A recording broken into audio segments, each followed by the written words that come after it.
بنات عاملين ايه؟ انا عبير من قناة ازاي متغير الاحسن. النهاردة هوريكم طريقة عمل العيش الشمسي. هنا بسم الله الرحمن الرحيم. هنا هوريكم الخميرة، هي بتتحضر من بالليل. عبارة عن رغيف فيه ني ومية ودقيق وتتعجن.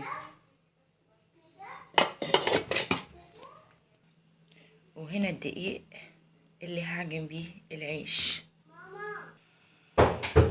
وده جزء تاني من الدقيق هحط عليه مية مغلية وعجنها كويس، بتكون عجنتها زي بلح الشام كده بالظبط علشان تخلي العيش طري وجميل. وهنا بصوا بعد ما عملت العجينة حتة يعني قد طبق دقيق، حطيت عليه مية مغلية وعملته بالمعلقة الخشب عشان سخن جدا طبعا، وده هيتضاف على الدقيق وهوريه لكم هعجن ازاي. بصوا يا حبايبي، انا حطيت هنا نص كيس ملح ومعلقه كبيره خميره فوريه في ميه فتره.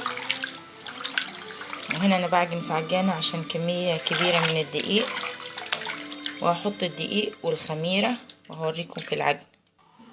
وهنا انا حطيت الدقيق وهحط العجينه اللي انا عاملاها بميه مغليه عليهم واعجنهم كويس. هنا انا حطيت الدقيق وهحط عليهم العجينه اللي معموله بالميه المغليه وهوريها لكم. زي ما انتوا شايفين كده العجينه اللي كانت معموله بالميه المغليه دي عشان تدي للعيش طراوه بعد ما يطلع من الفرن ويفضل كذا يوم طري وحلو وجميل. هعجنهم في بعض واوريه لكم بعد العجن. وهنا انا بعد ما عجنتهم مع بعض هحط دلوقتي الخميره اللي انا عاملاها من بالليل.